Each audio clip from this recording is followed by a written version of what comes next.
my name is Beth Hiley here for Board Game Geek at SPIEL 17. I'm sitting down with Rob Sale from Pleasant Company Games, and you've brought us Konja. Konja it is. So Konja is a shaman wizardry game. It's a two-player dice game. It's based on a mixture of African mythology, Aztec, Mayan, and sort of ritual, general world ritual. It's about conjuring up rain clouds. It's partly inspired by the area that I come from, which is Cape Town in South Africa, and we're having quite a heavy drought. So it's inspired by that desire for more rain. This is something we need a lot in the southern hemisphere. So take us through, what does the turn look like?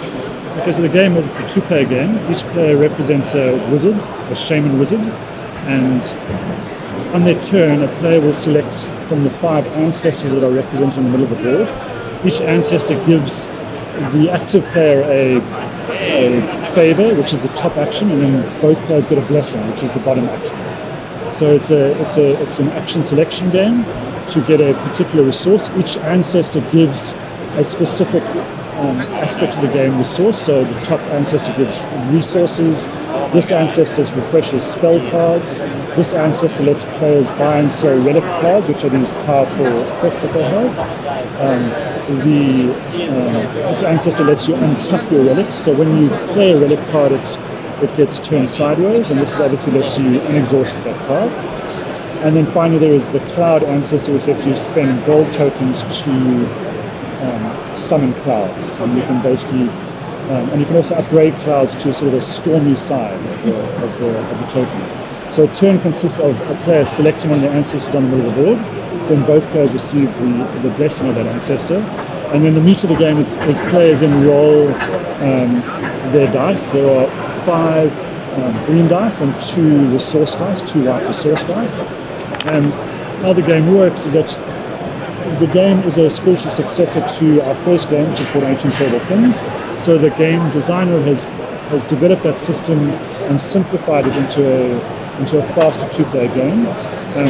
The core of that game system is to use your dice combinations to generate various resources in the game. So you can generate the 3 types of tokens in the game, as well as using 3 of a kind, 4 of a kind, and 5 of a kind to generate clouds, 3, 5, or 7 point clouds. There are various other ways to manipulate your dice. Every player starts with a hat, called an at in the game. They start with a fire, which is a smoking cauldron, and they start with a uru, which is a attack card. It's obviously got the hat of their opponent on a nice nailed stick. And they can use these cards in various ways to manipulate their dice. They use green tokens on these cards to either lock and re-roll green dice, or just simply re-roll green dice. So they have those various ways to manipulate the cards. Also, there are spells in the game, so there's a one-shot effects that the characters have in the game. They use blue tokens that they can generate to play these cards out, and they do various things. Re-roll 5 dice, get more resources, etc. There are extra relics that they can get in the game, and these are also one-shot, and these are permanent effects in the game, and they get various things. They can get extra purple dice and manipulate their dice in various ways. So this is a really distinctive artwork.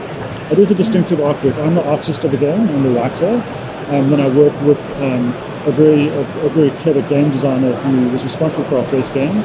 So I'm responsible for this particular style, which is either loved or hated generally. It's relatively polarizing. When you mention the art style, the one thing that was quite important to me when designing this game was to have a game that one could identify what was happening in the game and what was happening in the cards from quite a distance away. I think a lot of game card design has very small, bitty graphic design, and the idea here was to go very broad, very clear, that people can see it from a foot or 2 foot away, and quickly get an idea of what the game is about. Though the style is what we'd call cutesy in South Africa, being like appealing to quite a young age group, the game itself is not for small children. It's for people who like an irreverent theme. I mean, it has shrunken heads, so it can't be for 2 small children. And that's what triggers the end game? So whenever players generate clouds, they are added to their side of the pyramid. As soon as a player has 21 points worth of clouds on their side of the pyramid, that triggers the final round of the game. And then as soon as that round is finished, there's a starting feather. So whoever has the starting feather, as soon as both players have had a round, that's the points are added up, and whoever has the most points wins the game. I'm really glad you were able to give some description of your design choices and inspiration being from South Africa.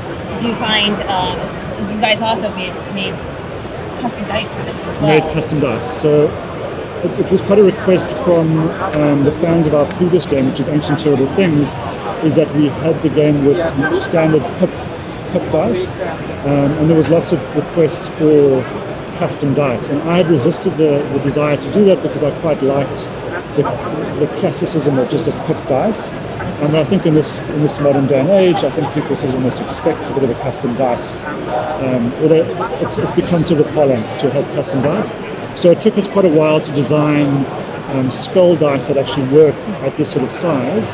And yes, so we've got full skulls, and we can never have enough skulls in any game. I mean, let's be honest, there's never enough skulls in a day.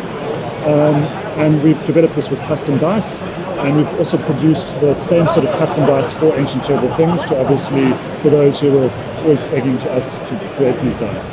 Well, Rob, thank you for letting us give a little behind-the-scenes look Sure, into absolutely. of Konja. If you guys want to check that out, it is from Pleasant Company Games, and thank you again. It's a pleasure. Thank you.